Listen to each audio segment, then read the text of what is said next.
Hello everyone. हम अपनी book BHDLA 137 जो कि हमारी हिंदी भाषा संप्रेषण कौशल नाम से हमारी बुक है।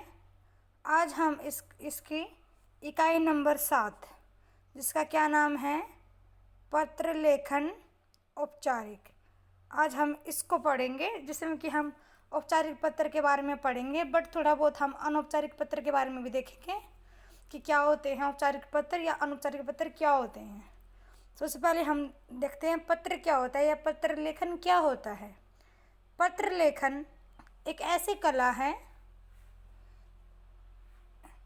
जिसके थ्रू हम किसी भी दूसरे व्यक्ति तक अपने मन के भावों को पहुंचाते हैं। तो हम यहाँ पे पढ़ते हैं, पत्र लेखन एक कला है। इस कला का साहित्य में विशिष्ट स्थान है, मतलब कि हमारे लिटरेचर में इसको एक बहुत ही अच्छा स्थान मिला हुआ है, पत्र लेखन को, लेटर राइटिंग को। पत्र ही वह माध्यम है जिसके द्वारा हम दूरस्थ व्यक्ति को अपने हृदयगत भावों का परिचय देते हैं। मतलब लेटर ही एक ऐसा मीडियम है जिसके थ्रू हम अपने से दूर जो हमारे जो इसका हम पत्र भेजना चाहते हैं, जिसको हम अपने मन के भाव बताना चाहते हैं, उसको हम पत्र के माध्यम से हम भेज सकते हैं। अपने मन के भावों को लिखकर उस तक पहुंचा सकते हैं।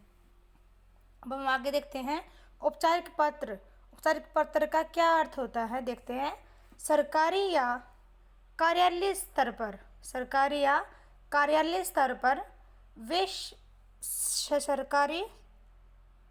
सरकारी या फिर गैर सरकारी पत्र जिसमें लिखने वाले व्यक्ति को अनेक प्रकार की औपचारिकता का निर्वाह करना पड़ता है।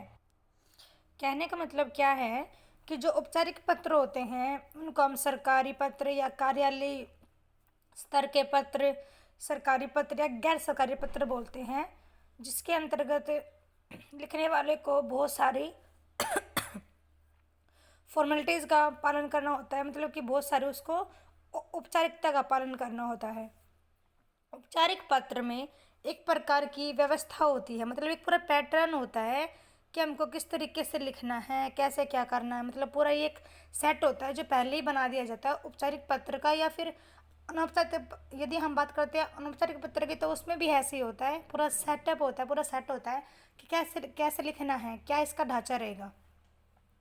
औपचारिक पत्रों में भाषा ही नहीं, शैली व संरचना का महत्व भी बना रहता है।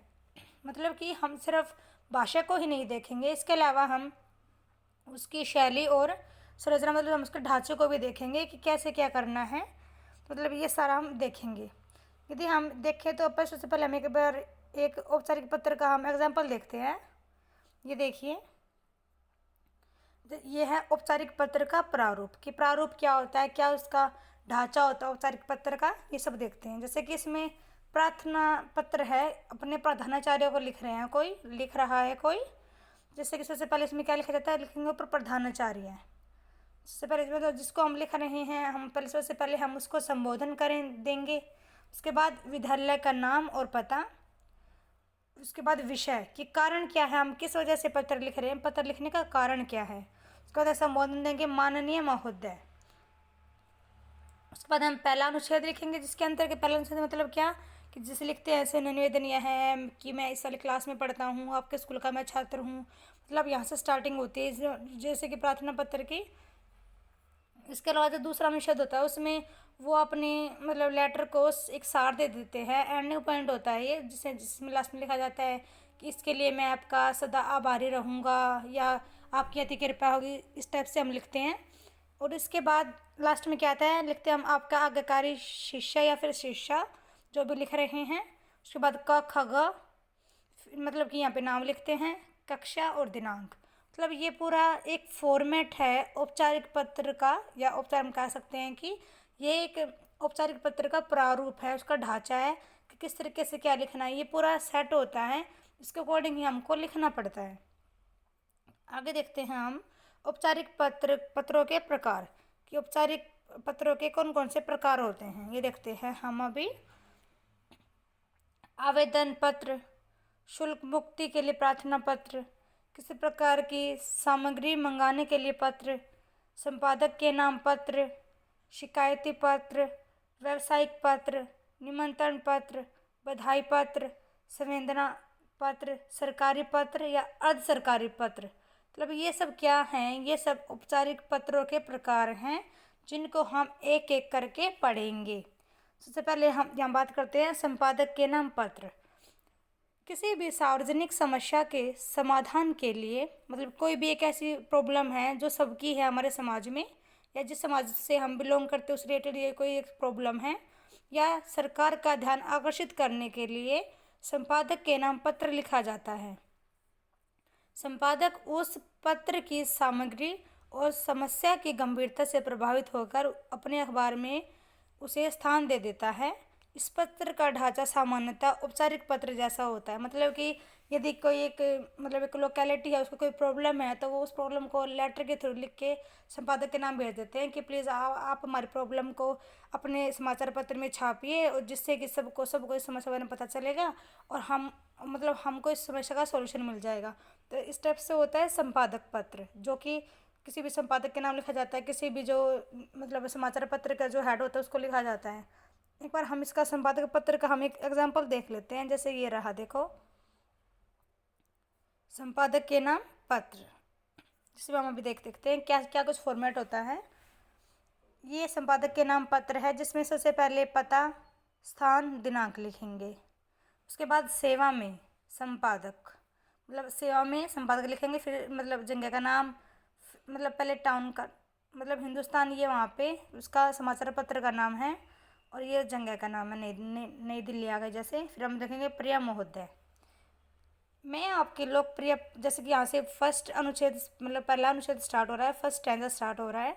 मैं आपके लोकप्रिय पत्र के माध्यम से हमारे नगर की दुर्दशा के संबंध में प्रशासनिक अधिकारियों का ध्यान दिलाना चाहता हूँ। सड़क की हालत इतनी खराब है, सीवर होल कई स्थानों पर खुले हुए हैं जिनमें कोई ना कोई सवारी फंस जाती है। फलतः सड़क पर ट्रैफिक रुक जाता है और जाम की स्थिति पैदा हो जाती है। अभी बरसात शुरू नहीं हुई, लेकिन सड़क पर मिलने वाली गलियों का पानी वहाँ भर जाता है। भविष्य में बरसात होने पर कितनी कीचड़ होगी और गंदगी के ढेर इकट्ठे होंगे, इसकी आप कल्पना ही कर सकते हैं। मतलब कि यहाँ पे हम देखें तो यहाँ पे वो एक जो लिख रहा है लेटर, वो अपने एरिया की वहाँ पे सड़कों की दशा बता रहा है, उसके रिगार्डिंग वो लेटर लिख रहा है संपादक को। सरकार ने, अब हम यहाँ से स्टार्ट होता है हमारा सेकंड अनुच्छेद या दूसरा अनुच्छेद। सरकार ने तो अब इस जिले को कमिश्नरी का दर्जा दे दिया है। फलतः अब नगर पालिका के स्थान पर नगर निगम बन गया है, लेकिन दूसरी ओर सफाई की कोई व्यवस्था नहीं है। कई बार नगर के नागरिकों की ओर से अध्यक्ष महोदय को पत्र भेजा जा चुका है। क्या प्रशासन इस ओर ध्यान देगा? मतलब ये यहाँ पे एंडिंग पॉइंट हो जाता है दूसरे अनुच्छेद का। उसके बाद लास्ट में संबोधन दिखते हैं, मतलब जो लिखने वाला है भगवद्गीता है, फिर वो अपने हस्ताक्षर कर देता है, अपना नाम लिख देता है। इसके अलावा यहाँ पे एक नोट है, मतलब एक टिप्पणी है। एक इम्पोर्टेंट चीज़ क्या है कि कभी कभी जो स्थान है, स्थान, पता और दिनांक, इन सब को यहाँ पे भी हम लिख सकते हैं। कौन से साइड? बाय साइड भी लिखा जा सकता है। मतलब ये हमने क्या देखा, ये था संपादक के नाम पत्र का प्रारूप। हम आगे देखते हैं। ये है हमारा, अब हम इसका दूसरा जो टाइप है औपचारिक पत्र का, वो क्या है? आवेदन पत्र। आवेदन पत्र या प्रार्थना पत्र ऐसे पत्र होते हैं जिनमें पत्र लिखने वाला किसी बात के लिए उस व्यक्ति से प्रार्थना करता है, जैसे जिससे वह पत्र लिखता है। मतलब कि जैसे आपको नाम से पता चल रहा है, आवेदन पत्र या प्रार्थना पत्र। मतलब प्रार्थना पत्र, हमको किसी से कोई अपना काम करवाना है तो उसके लिए प्रार्थना कर रहे हैं, तो उसे कहते हैं आवेदन पत्र या फिर प्रार्थना पत्र।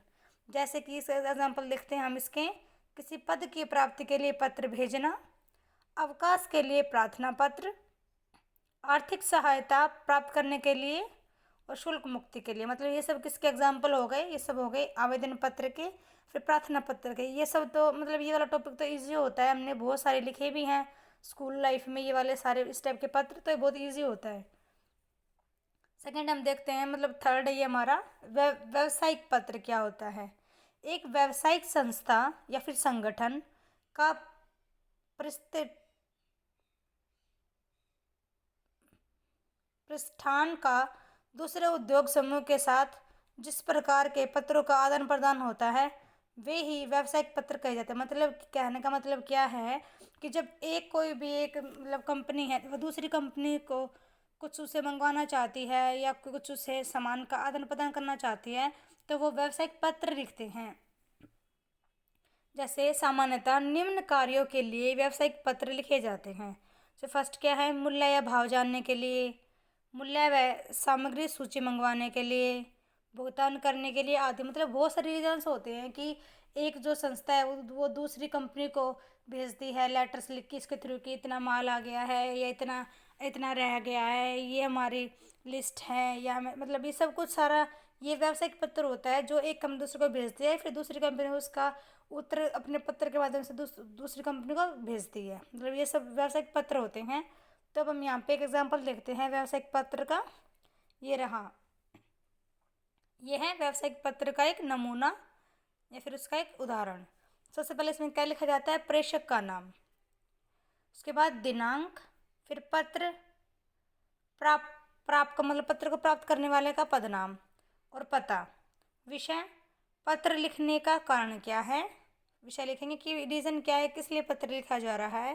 उसके बाद लिखेंगे महोदय और फिर वही दोबारा से पहला अनुच्छेद और दूसरा अनुच्छेद। ये यहाँ से हमारी स्टार्टिंग होती है पहले अनुच्छेद से लेटर लिखने की और इसमें हमारी एंडिंग हो जाती है। हम इसको मतलब हम इसको अंत रूप दे देते हैं, अंतरिम रूप हम इसको प्रदान कर देते हैं।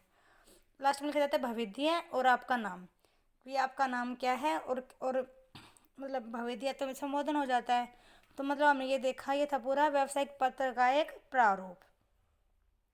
हम आगे देखते हैं अब हम सरकारी पत्र। सरकारी पत्र क्या होता है देखते हैं अब हम इसको। सरकारी कार्यालयों से जारी किए जाने वाले पत्र सरकारी पत्र कहलाते हैं, जिसको हम ऑफिशियल लेटर बोलते हैं इंग्लिश में। आप सभी ने सुना होगा ऑफिशियल लेटर्स के बारे में। सरकारी कार्यालय मतलब जब एक सरकारी कार्यालय दूसरे सरकारी कार्यालय को लेटर भेजते हैं तो उसको हम ऑफिशियल लेटर कहते हैं। ऐसे पत्र शासकीय कार्यव्यवस्था के अंत सूत्र परस्पर को जोड़ते हैं। मतलब कि जो भी ऑफिशियल काम चला हुआ होता है उसको जोड़ते हैं आपस में ऑफिशियल लेटर। जैसे कार्यालय ज्ञापन, प्रशासनिक ज्ञापन, प्रिपत्र, कार्यालय आदेश, स्वीकृति पत्र, अधिसूचना, निलामी सूचना, विज्ञापन आदि। मतलब ये सब क्या हैं, ये सब सरकारी पत्र के उदाहरण हैं।